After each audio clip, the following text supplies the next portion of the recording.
Hello everyone and welcome to Community Channel 2. So we are sorry for the little technical difficulties. So first, can you hear us? Yes, no? Do you have any sound? No answer. No answer? Okay. Yeah, I guess it's okay. So first, what is Community Channel 2? So it's a program that was made for you, the fans of CyberConnect2. It allows us to tell you what we are, what do we do, our jobs, and also talk a little bit about the games, and try to hear your voices and to answer your questions. Although, of course, you are invited to leave comments and ask questions, you need to know that we are going to look at them, but we can't answer all of them. And we are limited in what we can say, so try to keep that in mind before asking your questions. Oh, and by the way, this video is going to be uploaded on YouTube, so you're going to be able to watch it again after, or show it to some friends who couldn't watch the stream right now. So, there are going to be 5 different parts. First, we're going to have, thank you, the news, then the guest interview, today's topic, today's product, and the Q&A session.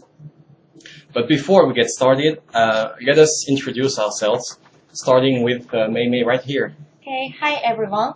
I'm Mei. I'm 28 years old and I'm Japanese. I work at the General Affairs section.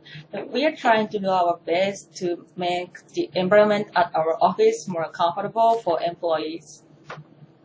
Thank you. Then myself. So my name is Leo. I'm 23. I come from a beautiful country that's called France, and I work in the public relations section. And my role during this show is going to be the host and the main host. And also I'm going to be trying to answer your questions as much as I can. So now on to our guest. Hey guys, I'm Daniel. I'm a game level designer at CyberConnect2. I come from Germany and I'm 26 years old. Okay, thank you. So let's get started with the news. So it's going to be the news concerning the games in the West. So we're not going to be talking about games in Japan, unfortunately.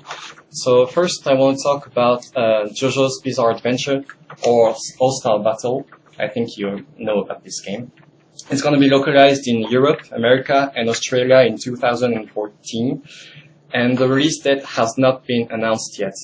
So for those of you who played the Japanese version, all the balance updates are going to be there in the localized version, so you're going to be able to adapt quickly.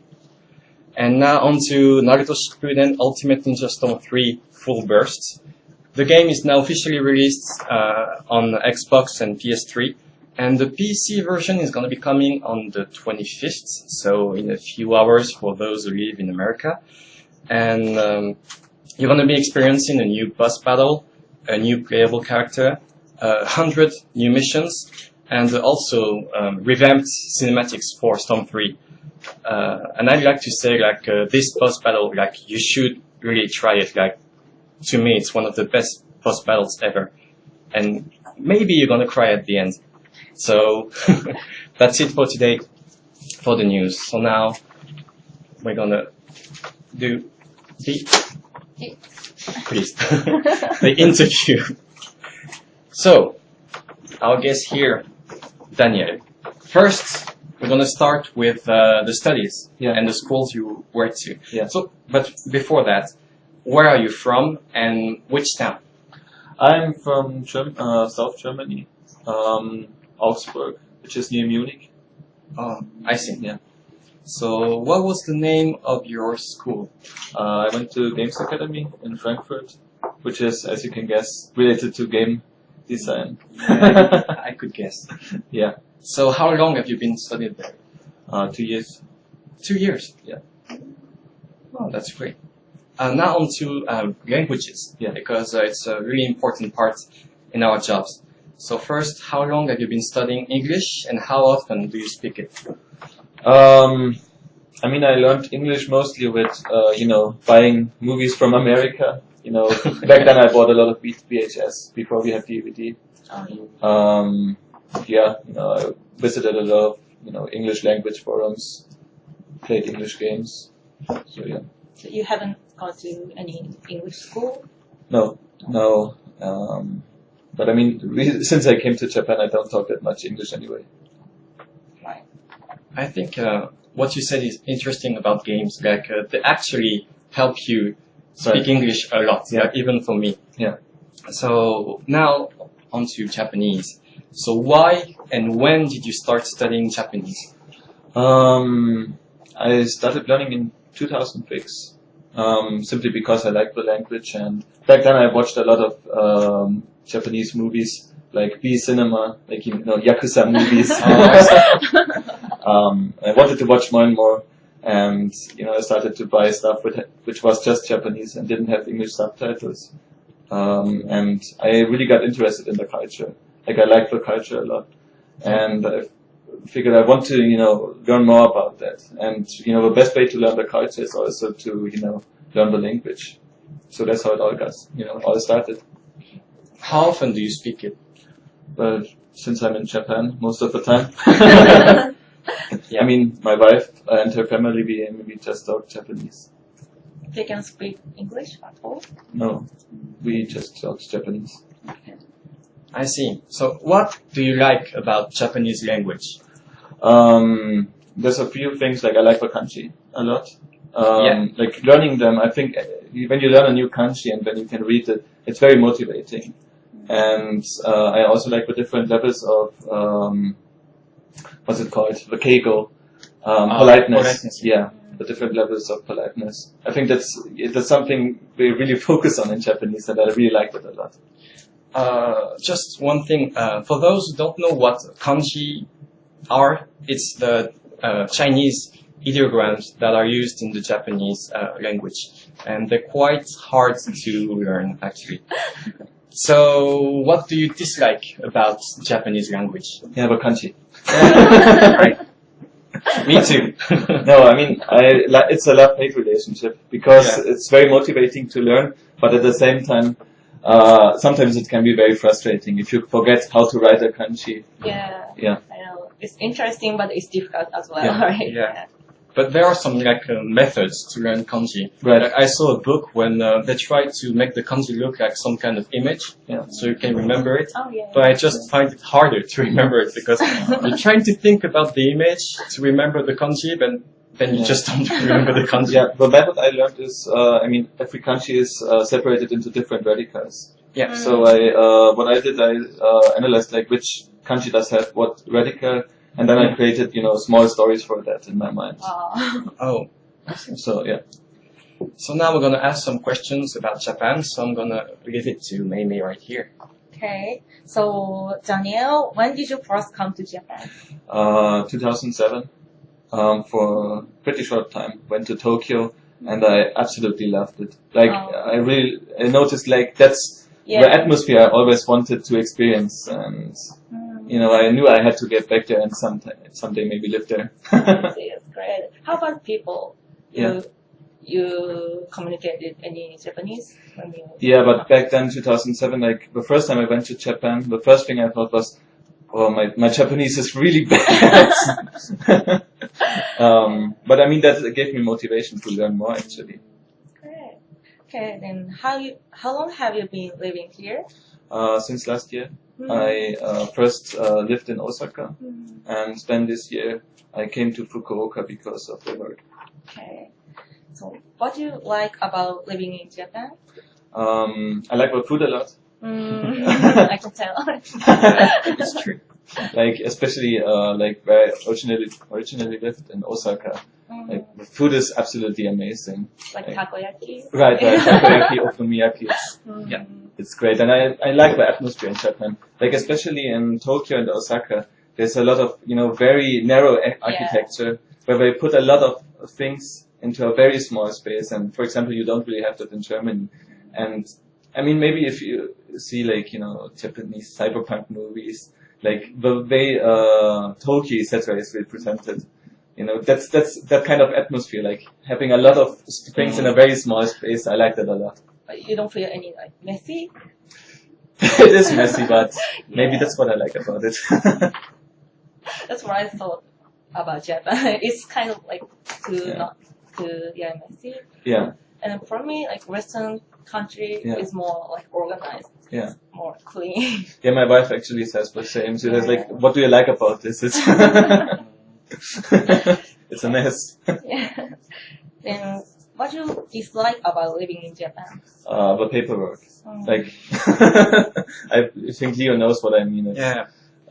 you have to fill out so many forms, and like the apartment I'm living in now, like I had like I think it's 20 pages or something. Contract? The contract, Yeah. yeah. Like, right, and internet, everything is so much papers. Like it cost me a really huge headache when I first came here. But also, they always ask you to write all of your names on it. Oh yeah, So it takes so much time Yeah. to write the names and then write it in katakana. Yeah, even for me, it makes a little bit annoyed sometimes. Yeah. It's too much. I know. So, Even to go to the pharmacy, you know, they ask you your address, your phone number. Like, why? Why do Yeah. you need that? oh yeah. That's another thing. Like the point cards here. Oh, Like, yeah. like for those of you who don't know, like there's like in every basically in every shop you get like point cards. Yeah. So the more you buy or the more often you buy, you get like maybe a small bonus or yeah. some percentage off. And at first I thought it's very it's good to have that, but like my wallet is filled with those point cards, and it's like really difficult to remember what's for what. So Yeah, that happens all the time. Such a pain to find like the right one. yeah. Okay, so what was the most incredible or memorable thing that happened to you in this country? But first of all, when I first came here, like I mentioned before, like the atmosphere, that was really something like what I felt like I wanted to experience that the whole time.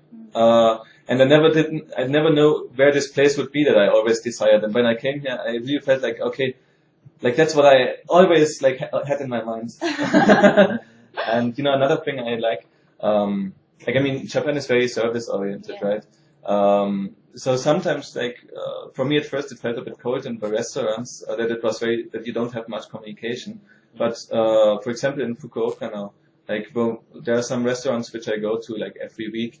And what I noticed, like, the owners, they know me now, and it's a very different atmosphere now. For example, like, I don't even need to tell them what I want to order because they already know. And, the more often you go to a restaurant, the more friendly and personal it becomes, and I really like that. Yeah, especially like small shops or small restaurants. Yeah. Like there's one restaurant, like everybody knows me and I'm friendly like with the boss. Yeah. And when he's here, like I just get free food and free drinks for the night. So I've never seen that. I mean, in France. So, yeah, it's a really nice atmosphere, like you said, and people are really close to you. Like they don't treat you differently because you're, a foreigner. Yeah. They say gaijin. Gaikokujin. Gaijin. So yeah, now we're going to talk about video games and CyberConnect 2. So first, about your job, so game level designer. So why did you choose this path, and were you or are you a big player? Yeah, I mean at the moment I don't have much time to play, unfortunately. I can understand that. But I mean, of course, I love games a lot. I think that's one of the requirements for that job. Yeah. And I mean, when I was I think 13 or 14 years old, I played Unreal Tournament, and with that game there was a level editor, shipped with it. So I started creating my own levels, and the more I started creating levels, the more I realized I don't want to just play games. I want to create them myself. Yeah. So I mean that path, like I followed that path really since I was a teenager, and some games like, for example, from the Western side, Deus Ex, or from the Japanese side, for example, Final Fantasy. Like those games, that had a really emotional impact on me, and I thought, like, if I can create something like that or work on something like that myself in the future, that would be, I would be so happy. Yeah. I hope you can. So, why did you choose CyberConnect 2, and what do you think of it? I think like the games of CyberConnect 2 have a very beautiful art style, and especially like when games like USTREAM came out, was what I thought, like the company is very open to, you know, new technologies, and I wanted to really be part of that. Yeah, me too. I wish I was there during the development of this Yeah. game. So what CC2 games do you prefer? But two of my favorite games are, like I mentioned before, USTREAM. Yeah. Because like, I think they really did a lot of new things with Unreal Engine. And for me, from a developer point of view, that was very interesting. And the other game I really like is Solar to Robo, the DS game. Like, I think that's just a very beautiful game. And it's just something, you know, when I played that, I thought, okay, I need to apply at that company. I want to work on a game like that.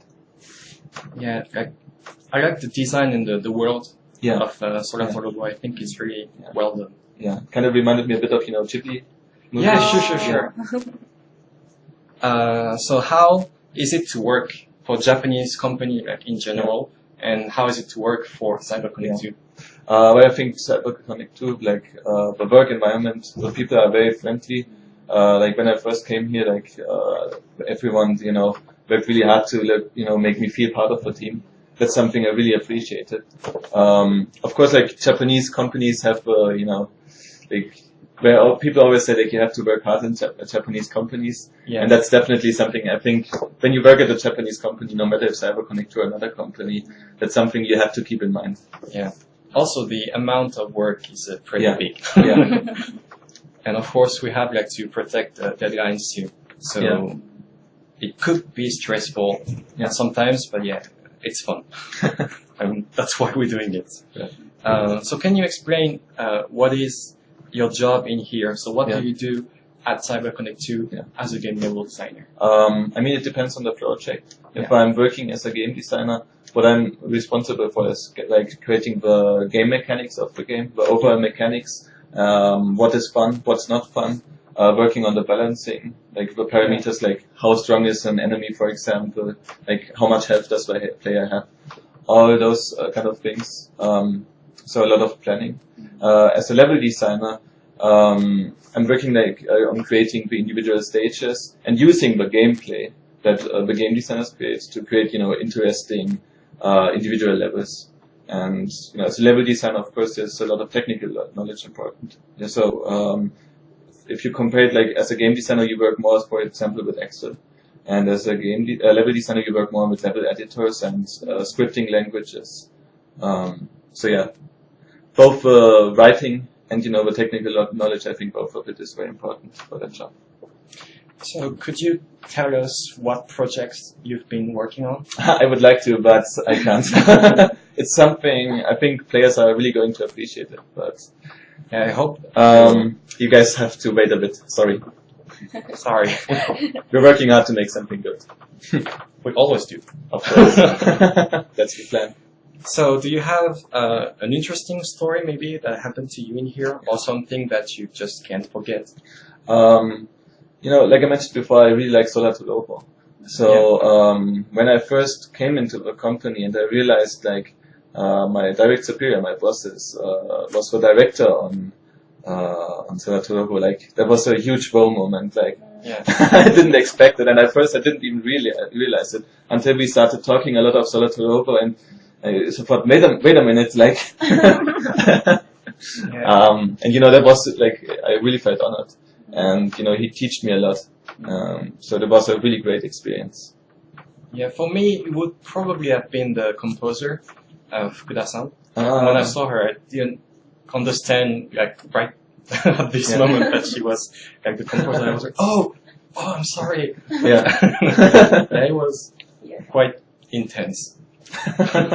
And also, of course, the president. Like, at first, I was really scared, you know, every time I saw him. But like, now I almost see him every day, so I guess I'm kind of used to it. Yeah. So, last question, which is not really a question, but do you have like a message for the people who are watching this show, or maybe for future game level designers? So, what would you tell them? So, if you want to become a game designer or a level designer, I think it's important that you don't just play games. Playing games, of course, is important, but also generally look at a lot of other media. Like, watch as many movies as possible, read books, and definitely go out a lot. Like that's really important to get a lot of inspiration. Travel a lot, go to foreign places, and also another important thing is the psychological side. Like what makes people happy. I think that's really one of the most important things as a game designer, because that's our job to create something that makes the users in the end happy. So not just thinking about what do I want to play, but also what would other people like to play. So if you keep that in mind and try to learn as much as possible architecture, psychology, and just never forget your goal, then you can definitely make it. Thank you. You're welcome. So now our next section. Today's topic. So what is today's topic? So it's a section that will try to focus on some cultural aspects of Japan. And also, we think it's important because like CyberConnect2 is a Japanese company, so of course we have to adapt to the Japanese culture. And understanding this kind of stuff is really important for us too. So we thought maybe it would be interesting for you to know it too. So today's topic is gonna be omiyage. So maybe some of you might know it, maybe some of you don't. But let's try to give it like a definition first. So I'm gonna ask that to Meimei. Me? Yeah. Okay, so first of all, omiyage is very important culture for Japanese. And we have like two types of omiyage. Yeah. The first one is like, it's a gift, almost same as a souvenir. So it's quite common to get souvenir for our friends or family or coworkers when we go to travel. And so for example, if you guys come to Japan to travel, and you go to somewhere famous and you will see lots of Japanese people run around to look for souvenirs, and they will say like, okay, this one is for my friends and that one is for my family. Yeah.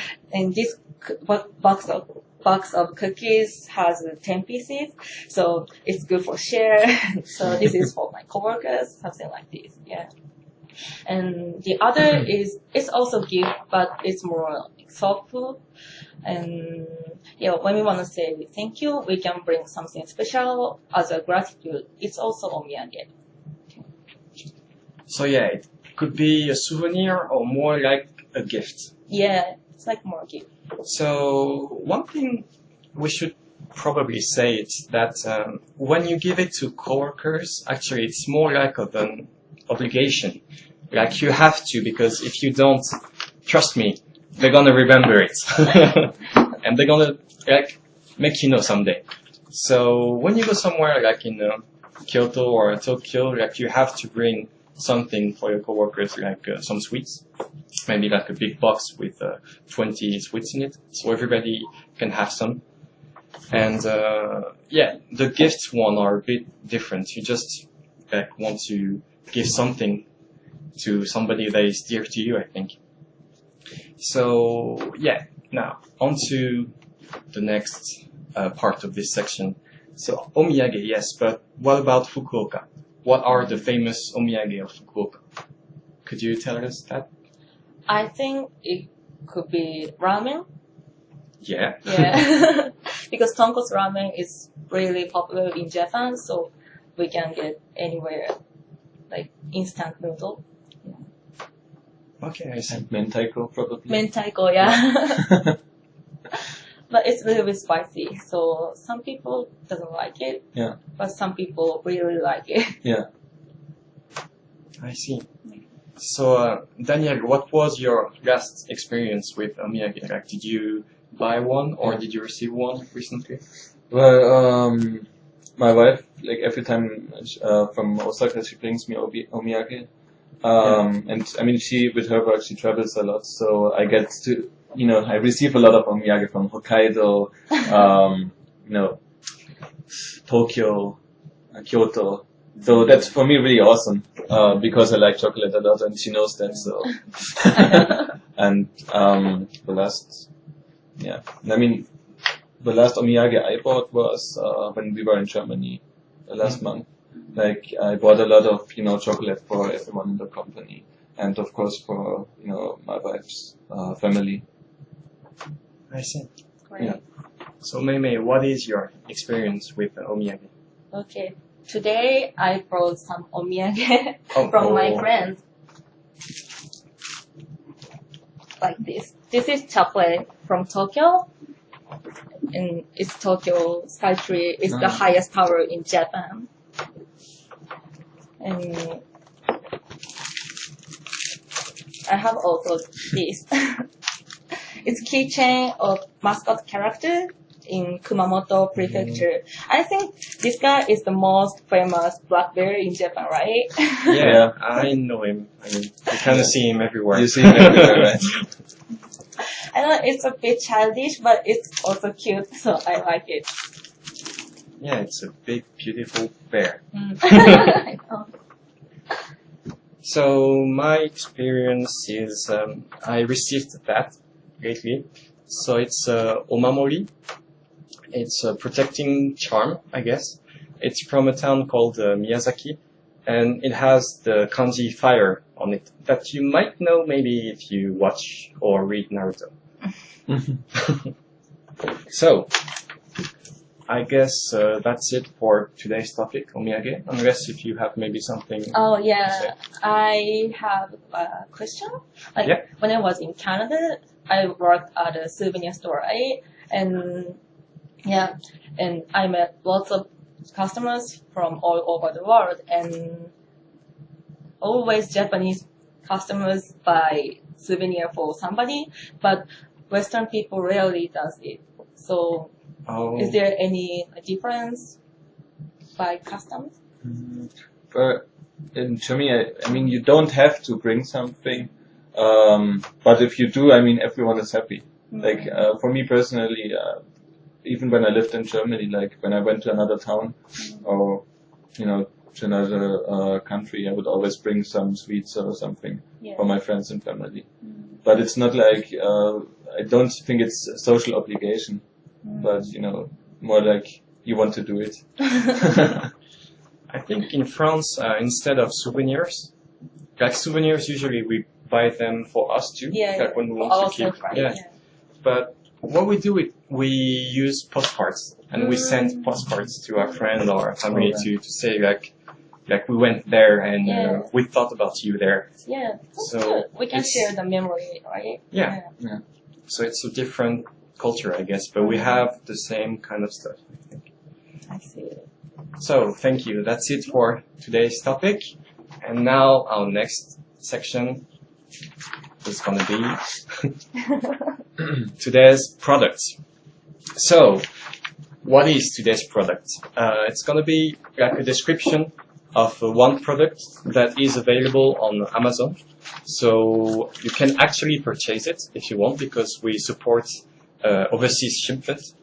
And today's product is going to be from a game that's called Asura's Wrath. Like we talked about that earlier. And it's the Perfect Artworks digital edition. So, please.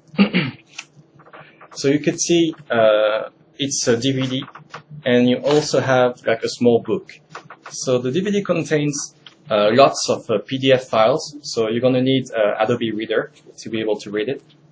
You have the GA section, which are artworks, concept works, and lots of illustrations, like concepts and the intervals between chapters.